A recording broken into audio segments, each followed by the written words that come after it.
சட்ட ஒழுங்கு சீர்கட்ட ஆட்சி இந்த ஆட்சி எல்லாம் போலீஸ்காரங்களுக்கு ஈரல் கட்டு போச்சு.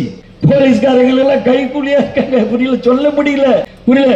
போலீஸ்காரங்களுக்கு இதுல இது முகாந்தாரமே இல்லைன்னு பொன்முடிக்கு ஒரு அறிக்கை சமர்ப்பிக்கிறாங்க.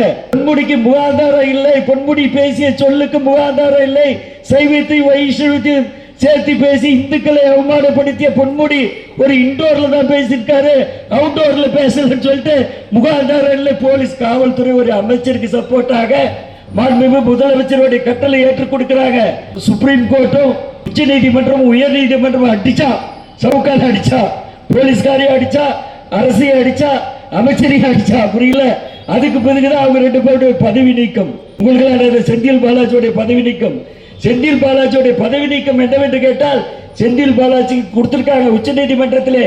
இவர் அமைச்சரானா அந்த மணி லாண்டரிங்கிற அந்த சாட்சியை கலைச்சிருவாரு.